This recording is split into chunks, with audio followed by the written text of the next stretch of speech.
Namasté Brenda.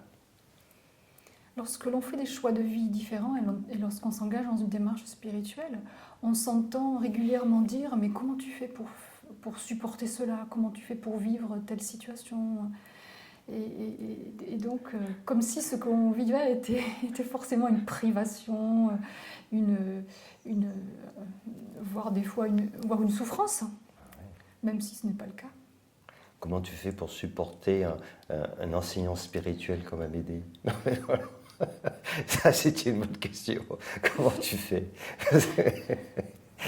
Il y a beaucoup d'exemples comme ça. Hein.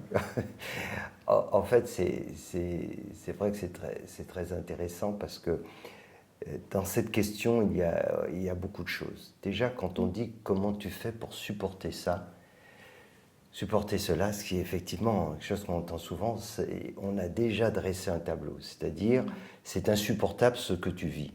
Donc, comment tu fais? Voilà. Mais si on part de ce principe, alors on ne peut pas comprendre que ce que vit l'autre, c'est pas insupportable.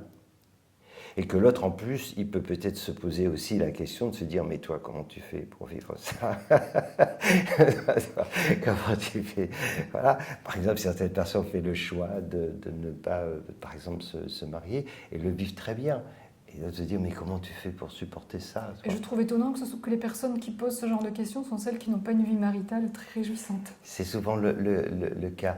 Donc, en fait, cette question, la façon déjà de poser, hein, donc poser cette question, empêche finalement de comprendre, d'avoir la réponse. C'est ça qu'il faut vraiment être très attentif à ça. Quand on pose une question comme ça, on n'aura jamais la réponse, on ne l'entendra pas. Parce qu'on part du principe que c'est insupportable, ta vie. Comment tu fais, comme vous savez, pour ne pas manger de viande? Comment tu fais pour faire... Mais quand on dit ça, t'es pas normal. C'est pas normal ce que tu fais, ta situation. Comment tu fais? Comment tu fais pour vivre ainsi? Pourquoi tu...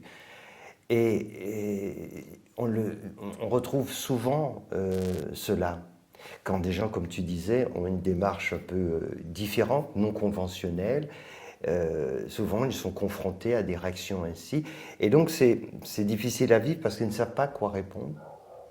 Et quand ils répondent, il n'y a pas de dialogue. Oui. Parce que, comme à travers la question, il y a déjà en fait un postulat qui est de dire mais c'est insupportable ce Et que puis tu on ne vis. se comprend pas, parce que la personne qui pose la question part du principe que c'est une souffrance, qu'il faudrait Absolument. vivre de façon conventionnelle pour être heureuse. Et de notre côté, quand on a fait ce choix-là, on comprend, ça devient difficile à passer un cap, ça devient difficile à comprendre comment on pourrait revenir à une vie conventionnelle qui est source de tant de souffrance. Alors que c'est très riche en réalité si on posait cette question autrement en disant mais finalement qu'est-ce qui a fait que tu en arrives là? Qu'est-ce qui a motivé ton choix? Et est-ce que ton choix te rend heureux? Qu'est-ce que ça... Là, ça change tout. Ça change tout. Plutôt que de dire, mais comment tu fais pour pas manger de viande? Parce qu'il pourrait dire la même chose. Et c'est comme ça, souvent, ça se passe. C'est-à-dire, et comment tu fais pour manger du cadavre comme ça tous les jours? Cadavre d'agneau. Alors, évidemment, la communication, ça va pas bien se passer. Voilà. Il dit, comment tu fais pour être célibataire? Elle va dire, comment tu fais pour être avec le mari débile que tu as? Ou, Pour te disputer tous les jours. voilà, supporter cela tous les jours, associer.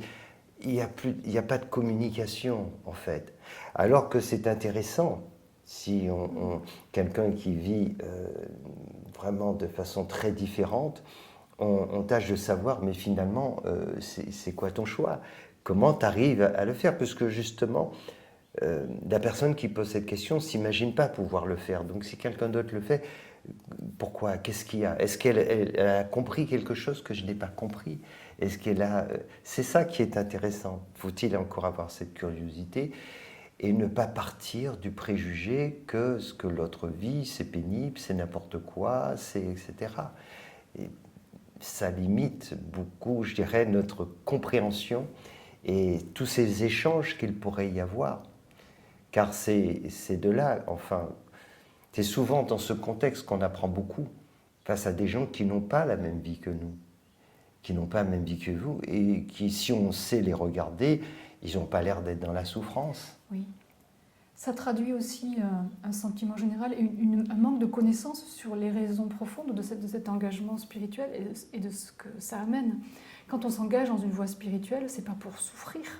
Si on se détourne de certains plaisirs, d'un certain bonheur tel que la société nous le propose dans un conditionnement déjà tout prêt, c'est pas pour souffrir. Et donc, mais il y a quand même cette croyance très ancrée que si on n'a pas une vie ordinaire, conventionnelle, on va se couper de toutes formes de plaisir finalement et du coup du bonheur. Et je pense que c'est ça qui inquiète les gens qui posent cette question. Oui. Alors, non seulement c'est pas pour souffrir, tu le disais, mais c'est pour se libérer de la souffrance en réalité. Le cheminement spirituel, c'est ça le but. Se libérer de toutes ces formes de souffrance, en fait. C'est ça. Donc, sauf qu'effectivement, quand on n'a pas compris cela, on ne réalise pas que bon nombre de choses auxquelles on tient, vers lesquelles on est attiré, sont cause de nos plus grandes souffrances. Quelqu'un qui est dans ce cheminement spirituel le comprend. Et donc, c'est une libération, c'est pas une souffrance en réalité. Mais effectivement, il faut s'intéresser vraiment et donc ne pas être dans le jugement pour tâcher de comprendre pourquoi l'autre fait cette démarche. Et c'est là qu'on peut en apprendre beaucoup. Mais c'est vrai que ça se fait dans le contexte spirituel et pas toujours que dans un contexte spirituel aussi. Et c'est ce qui fait qu'il y a beaucoup de problèmes de communication.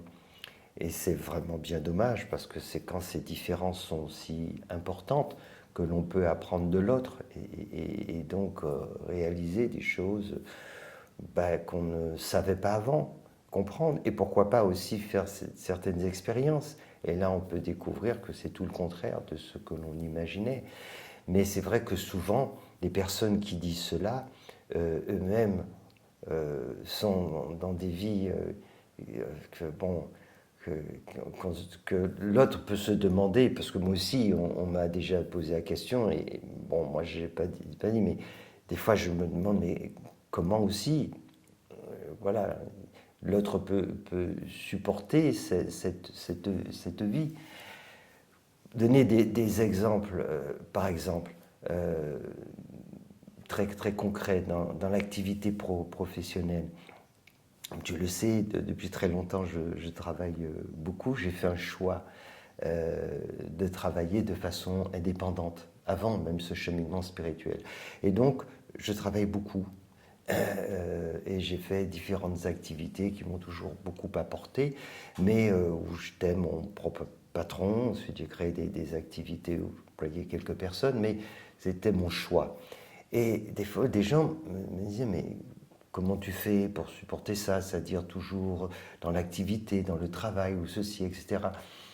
En fait, moi, je me demandais, mais comment on fait pour supporter une vie aussi monotone, et puis avec toutes des choses aussi carrées, aussi réglées, toujours voilà, à prendre les transports en commun tous les matins et être vraiment dans un mal-être, ensuite à faire un travail qu'on n'aime pas forcément juste pour gagner de l'argent, et ensuite toutes ces choses que l'on fait tout au long de notre journée, des semaines et de notre vie, et tellement de personnes supportent ça et trouvent ça normal. Pour moi, c'est juste insupportable, je peux l'expliquer, mais effectivement, je ne remets pas en cause le choix que font ces personnes, sauf que pour moi, ça avait été ce choix qui m'était imposé, j'aurais quitté ce monde bien avant. Donc, c'est cela. Et quand, effectivement, des personnes posent la question, mais avec déjà la réponse en tête, alors c'est difficile d'expliquer pourquoi. Voilà, on fait un choix différent. Pourquoi j'ai fait ce choix, pourquoi cela? Et comme tu l'as dit aussi dans la voie spirituelle, il y a tellement à dire dans cela. Parce que c'est pas par dépit, ça n'a rien à voir avec cela. Et c'est loin d'être une souffrance, comme je disais, c'est une vraie libération. C'est pour faire l'expérience du bonheur, vraiment. De façon durable et authentique et profonde. Voilà, ce qui est vraiment cette quête que nous menons tous, cette quête du bonheur. Simplement, on ne la cherche pas au bon endroit. Et cette démarche spirituelle peut nous y amener, c'est ça. Donc, c'est important d'avoir effectivement ce recul et ne pas avoir à l'esprit, enfin, de faire attention de ces préjugés. Merci Swami. Namasté, Wanda.